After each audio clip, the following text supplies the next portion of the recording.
4 साल तो 7 अगस्त 2024 को होगा, लेकिन जो समय बीता है मुझे लगता है 2-3 बातें मैं कहूँगा। एक तो जम्मू कश्मीर वो जगह थी जहाँ भारत के राष्ट्रपति भी 1 इंच जमीन नहीं ले सकते थे। भारत का सैनिक जम्मू कश्मीर के लोगों की हिफाजत के लिए अपनी जान तो दे सकता था, लेकिन वहाँ एक झोपड़ी नहीं बना सकता था। ये बड़ा बदलाव आया है। सामाजिक तौर पर जब मैं देखता हूँ तो 1.25 करोड़ से ज़्यादा लोगों को सामाजिक और आर्थिक रूप से एम्पावर करने का काम जम्मू कश्मीर में भारत के माननीय प्रधानमंत्री जी के नेतृत्व में हुआ है। ऐसे लोग जो वेस्ट पाकिस्तान से शरणार्थी बन करके आए थे या पाक अधिकृत कश्मीर से आए थे, देश के दूसरे हिस्सों में उन्हें भारत के नागरिक का दर्जा प्राप्त था, सारे अधिकार प्राप्त थे, जम्मू कश्मीर में नहीं था। वो पूरी तरह से अब सामाजिक और आर्थिक रूप से एम्पावर हुए। दूसरी बात, वहाँ की जो नारी शक्ति थी, खासतौर से हमारी बहनें थीं, वो जम्मू कश्मीर की कोई लड़की अगर दूसरे से शादी करती थी तो मुझे लगता है वो सारे अधिकार खो देती थी। तो एक 50% आबादी को एम्पावर किया। कश्मीरी माइग्रेंट, उसमें जिसमें विशेष रूप से कश्मीरी पंडित हैं, मुझे लगता है कि लंबे समय से आतंकवाद का दंश झेला था। आज वो भी खुद को ताकतवर महसूस करते हैं।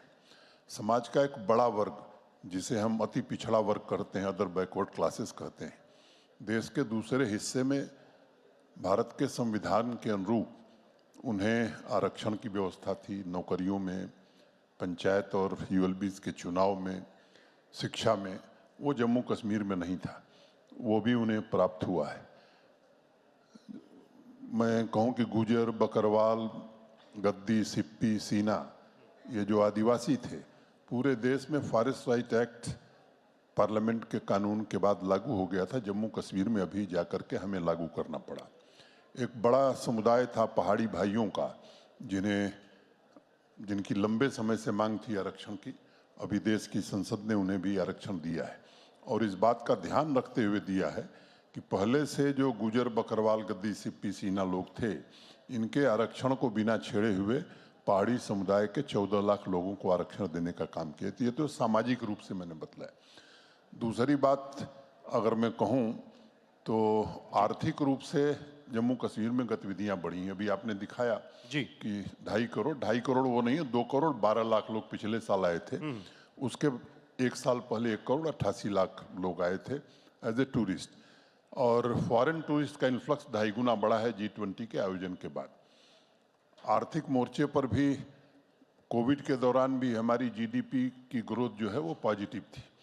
टैक्स रेवेन्यू की अगर मैं बात करता हूं तो देश का जो नेशनल एवरेज है उससे बेहतर जम्मू कश्मीर परफॉर्म कर रहा है।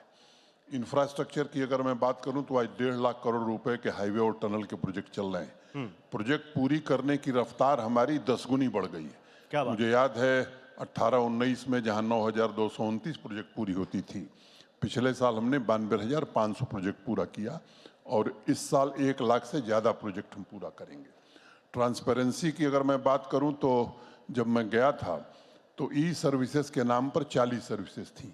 आज हम देश में नंबर 1 हैं, 1100 से ज़्यादा ऑनलाइन सर्विसेज हम लोगों को दे रहे हैं। और पब्लिक सर्विस गारंटी एक्ट की अधिकांश सर्विसेज को हमने ऑटो एस्केलेशन मोड में कर दिया। ठीक है। इसका मतलब ये हुआ कि पब्लिक सर्विस गारंटी एक्ट में अगर समय सीमा है 15 दिन की, 15 दिन में अगर आम आदमी को सर्विस नहीं मिली तो 16वें दिन एस्केलेट होकर के वो हायर ऑफिसर के पास चला जाएगा। तो उस ऑफिसर पर फाइनेंशियल पेनाल्टी भी लगेगी और एडमिनिस्ट्रेटिव एक्शन भी हो सकता है। 889 लोगों पर फाइनेंशियल पेनाल्टी लग चुकी है। एक 2-3 बातें और कहूंगा, थोड़ा समय दीजिए। Please please. भूमि कानून वहां का बड़ा ही रिग्रेसिव था। मैंने हमारे यहाँ कई लोग ये मानते हैं कि अगर महाभारत काल में भी डिजिटाइजेशन हो गया होता तो शायद 5 गांव का ही मसला था, भगवान कृष्ण ने वो मसला सुलझा दिया होता, महाभारत ना हुआ होता। हमारे यहाँ जो पटवारी थे वो कलेक्टर से ज़्यादा ताकतवर थे, और 250 के आसपास लोग थे जो लैंड रिकॉर्ड देखना जानते थे, पढ़ना जानते थे। वो पूरी तरह से डिजिटाइज करके हिंदी, अंग्रेजी और उर्दू 3 भाषाओं में लैंड रिकॉर्ड सबको उपलब्ध करा दिया गया है, और वो सब कुछ ऑनलाइन उपलब्ध है। तीसरी बात मैं कह सकता हूं कि holistic agriculture development plan, tourism, industry, ये ऐसे सेक्टर हैं जिसमें जम्मू कश्मीर प्रशासन का बड़ा फोकस रहा है। जो होलिस्टिक एग्रीकल्चर डेवलपमेंट प्लान हमने बनाया है, आज हम किसानों की आमदनी के मामले में देश में 5वें नंबर पर हैं।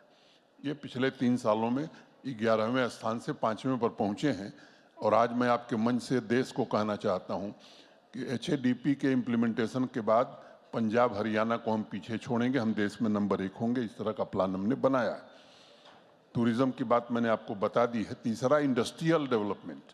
वहाँ प्राइवेट इन्वेस्टमेंट आज़ादी से लेकर के 2021 तक कुल मोटे तौर पर 13-14 हज़ार करोड़ आया था। आज 90,000 करोड़ के प्रस्ताव हमारे पास हैं। 15,000 करोड़ के प्रस्तावों का काम जमीन पर चल रहा है।